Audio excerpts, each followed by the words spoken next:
Assalamualaikum warahmatullahi wabarakatuh. Materi hari ini mengenai pencitraan forensik. Jadi salah satu tugas penting yang harus dilakukan oleh analis responden insiden ini adalah pencitraan bukti digital.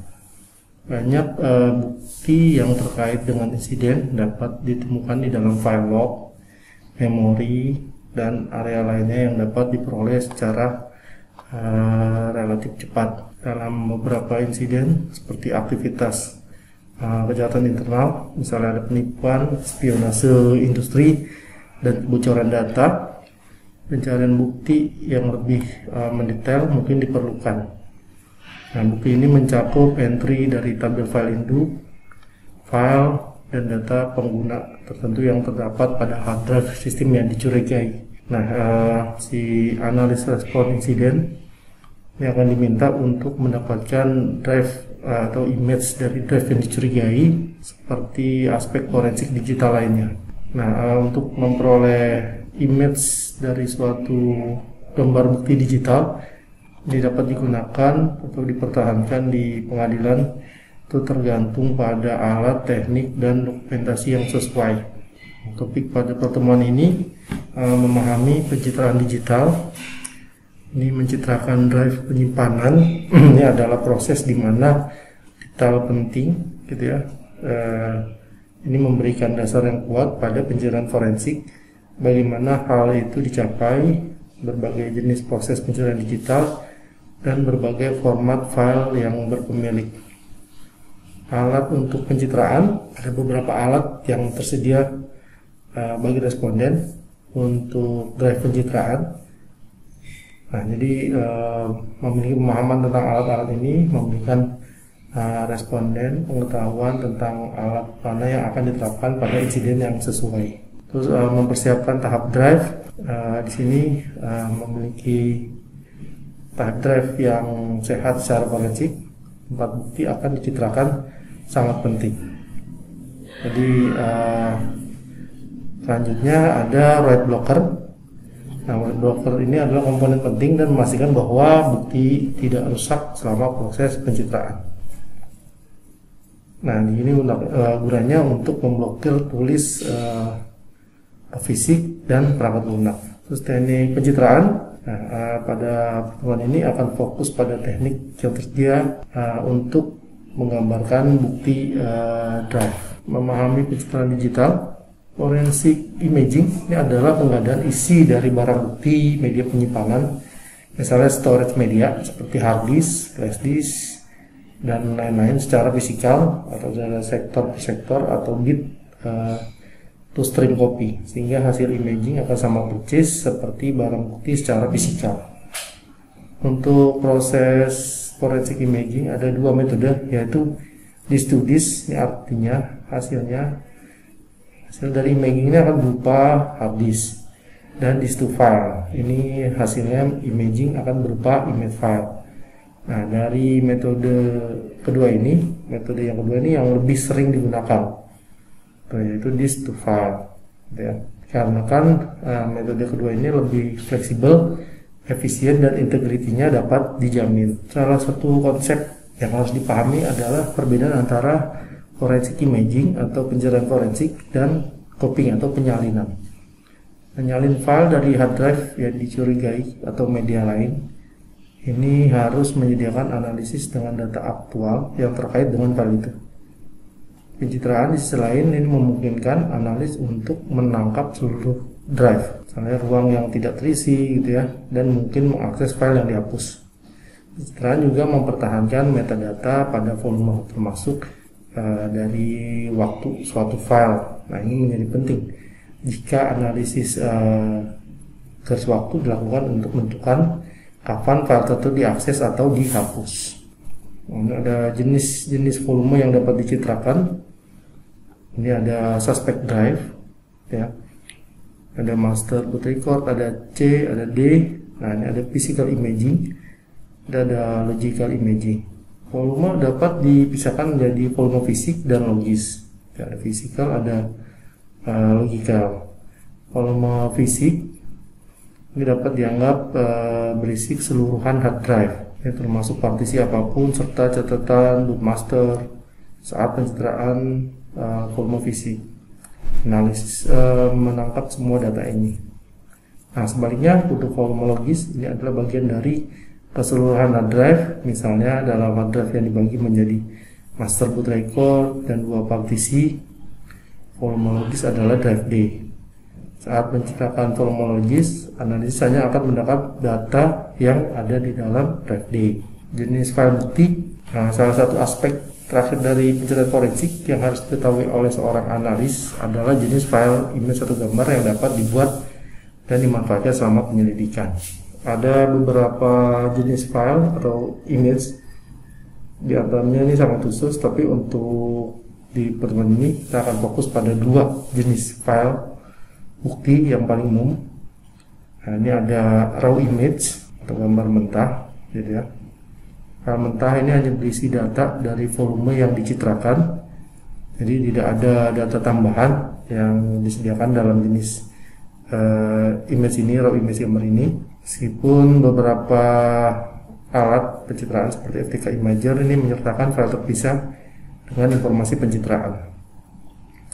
Nah, output gambar mentah ini mencakup ekstensinya titik raw, titik img, dan titik dd. Di sini perintah dd linux ini menyediakan opsi yang fleksibel ketika kecepatan dan kompatibilitas dengan alat forensik mungkin menjadi masalah. Selanjutnya ada file bukti encase. File bukti encase atau file E01 atau EX01 adalah format file yang dikembangkan oleh OpenText sebagai bagian dari alat forensik dari encase. Nah, ini komponen file E01. Ada file header, ada data 64 KB data CRC, 64 KB data CRC gitu ya, 64 KB data CRC, dan terakhir ada MD5.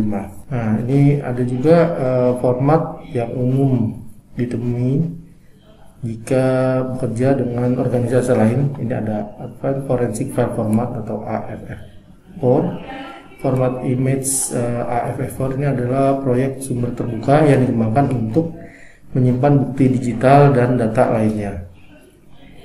Format ini digunakan terutama dengan perangkat akuisisi memori volatil PMEM. Selanjutnya ada juga akses data evidence file atau AD1. Nah, di sini pemilik Forensic Toolkit atau FTK ini menggunakan AD1 sebagai file bukti kepemilikan.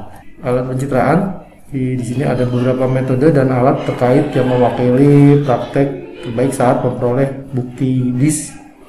Ya, ada contohnya FTK Imager. Ini aplikasi berbasis untuk akuisisi suara secara forensik dari volume logis dan fisik, memori, file yang dilindungi lainnya, dan menampilkan dalam berbagai format. Jadi si FTK Imager ini disediakan sebagai aplikasi perangkat lunak gratis oleh Akses Data. Selain itu, FTK Imager Lite adalah aplikasi mandiri yang dapat dijalankan pada media yang dapat dipindahkan untuk memperoleh bukti digital dari sistem yang sedang berjalan. Lanjut ada Encase Imager. Ini adalah aplikasi forensik yang memungkinkan responden memperoleh bukti digital dari berbagai sistem. Encase Imager ini mirip dengan FTK Imager. Encase Imager juga dapat dijalankan pada drive eksternal untuk akuisisi sistem yang sedang berjalan. Lanjut ada AFF4 Imager. AFF4 Imager ini dapat digunakan untuk memperoleh disk logis dan fisik seperti Encase atau FTK Imager. Salah satu keuntungan dari AFF4 Imager adalah dapat digunakan untuk mencari file berdasarkan waktu pembuatan dan untuk memotong volume untuk mengurangi waktu pencitraan dengan kompresi. Nanti ada DD, ini perintah Linux yang digunakan untuk menyalin file dan volume, dapat digunakan untuk image drive atau volume. DD ini kadang kita gunakan untuk platform berbasis Linux untuk akuisisi bukti. Selanjutnya ada virtualisasi tools.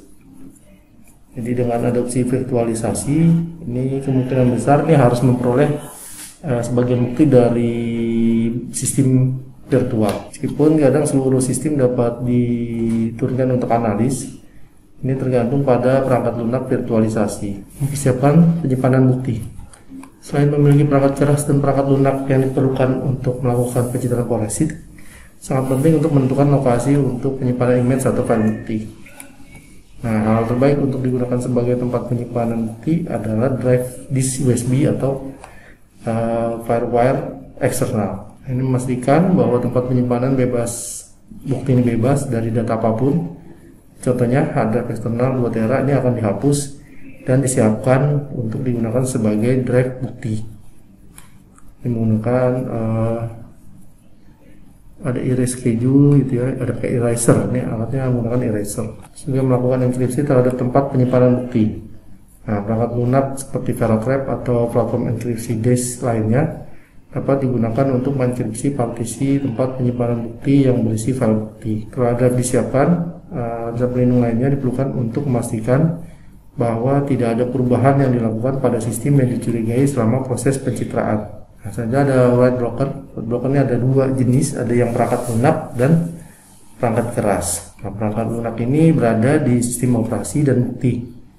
Jadi ini juga sering menjadi bagian dari alat forensik digital yang digunakan selama fase pemeriksaan. Nah, ini untuk memastikan bahwa ada akses baca saja ke file bukti dan selama pemeriksaan. Jadi tidak ada perubahan yang dilakukan pada bukti. Misalnya alat FTK Imager yang akan dieksplorasi dan juga memastikan bahwa perolehan bukti digital dilakukan tanpa menulis ke disk. Nah, selanjutnya ada perangkat keras, pemblokiran nulis ke perangkat keras. Ini adalah perangkat keras yang berada di antara drive bukti dan sistem yang melakukan akuisisi. Data diizinkan untuk berpindah dari disk bukti ke sistem analis, tapi tidak sebaliknya. Penggunaan perangkat ini memungkinkan untuk menunjukkan dengan jelas bahwa tidak ada bukti yang diubah selama fase akuisisi. Teknik pencitraan ada yang data imaging using FTK Imager. Jadi data imaging ini dilakukan pada media yang tidak hidup dan dalam hal hard drive ini dihapus dari sistem yang berpotensi disisipkan. Dalam hal persiapan bukti, metode ini paling komprehensif karena memungkinkan analisis lengkap dari volume fisik. Ada beberapa metode dan alat yang tersedia baik komersil maupun gratis yang memungkinkan pencitraan yang tepat. Selain perangkat lunak, seringkali analis respon ini akan menggunakan memblokir penulisan perangkat keras. Dan perangkat keras ini memastikan bahwa tidak ada perubahan yang dilakukan pada media yang dicurigai. Nah, ini menggunakan FTK Imager. Jadi alat ini disediakan oleh Akses Data. Ini ada platform forensik untuk memperoleh gambar disk. Selanjutnya ada live imaging atau pencitraan langsung. Jadi gambar logis ini dapat ditangkap dari sistem yang sedang berjalan menggunakan FTK Imager dengan cara yang hampir sama. Satu perbedaan utama adalah FTK Imager akan dijalankan dari perangkat USB yang terhubung ke sistem. Ini memungkinkan analis respon insiden untuk mencitrakan drive tanpa mengubah sistem. Sementara file dan pengaturan legasi tertentu ini akan diperbaharui. Jadi pencitraan dengan live imaging ini tidak akan mengubah file sistem dengan cara yang sama seperti menginstal FTK Imager pada sistem yang berpotensi disusupi. Jadi FTK Imager itu langsung dijalankan melalui USB. Jadi analis ini harus memiliki drive USB yang telah dikonfigurasi sebelumnya dengan alat dan partisi bukti terpisah. Nah, si partisi bukti ini harus digunakan ya. Jadi untuk mencitrakan drive, ini sambungkan USB ke mesin target dan cukup jalankan FTK Imager. Terus ikuti proses yang sama gitu ya. Si FTK Imager ini akan membuat gambar dari si hard drive bukti tersebut. Misalnya bisa aja fokus langsung pada partisi drive. Di sini misalnya langsung ke drive C, maka dia akan buat image dari drive C. Selanjutnya teknik yang ketiga ini ada remote memory acquisition. Ini jadi adalah melalui kontak langsung dengan sistem yang dicurigai. Ini memungkinkan analis respon insiden untuk beradaptasi jika alat atau tekniknya tidak berfungsi. Di metode ini lebih cepat dalam mendapatkan file yang diperlukan karena tidak tergantung pada koneksi jaringan yang stabil. Kadang mungkin juga ada kendala dari geografis, terutama organisasi yang besar di mana analis respon insiden berada jauh dari lokasi yang berisi bukti. Dalam kasus akuisisi jarak jauh, analisis respon insiden dapat memanfaatkan alat yang sama yang digunakan dalam akuisisi lokal. Nah, salah satunya perubahan adalah bahwa analisis respon insiden yang harus menggunakan teknologi jarak jauh untuk mengakses sistem yang dicurigai. Selanjutnya, virtual machine, ini ada Linux imaging. Kadang kita juga menemukan gitu, misalnya server virtual dan bahkan workstation sebagai bagian dari penyelidikan. Nah, sistem virtual ini dapat diperoleh dengan mengekspor mesin virtual gitu ya, ke drive yang dapat dilepas. Nah, dalam kasus lain ini dapat menggunakan fitur snapshot dari sistem virtual. Nah, ini membuat file terpisah yang dapat dianalis pada tanggal dan waktu snapshot diambil, dan harus dipastikan bahwa drive telah dibersihkan gitu ya dengan benar dan dokumentasi yang tepat dapat ditangani. Untuk memperoleh mesin virtual ini cukup jeda sistem dan kemudian pindahkan seluruh directory ke media eksternal. Pada platform virtual Windows seperti VMware ada beberapa file yang membentuk dari citra virtual. Kita ada titik .vmdk, ini adalah file image disk virtual. Si file VMDK ini adalah volume logis tempat sistem operasi virtual dan file berada. Nah, file VMDK ini sama saja seperti menciptakan drive C pada sistem PC. Terus ada juga titik vmem. Vmem ini adalah file memori virtual. Ini adalah area penyimpanan untuk RAM virtual atau memori fisik. Nah, file ini dapat diekspor dan digabungkan dengan file tambahan untuk menganalisis. Sudah ada titik VMSS. Di sini berisi penyimpanan konfigurasi yang sedang berjalan di mesin virtual. Nah, ini termasuk proses data koneksi ke jaringan. Nah, file ini digabungkan dengan file titik vmem untuk mendapatkan memori sistem. Terus terakhir ada titik vmsn. Ini adalah file status snapshot virtual. File ini berisi status sistem saat snapshot diambil. Terima kasih.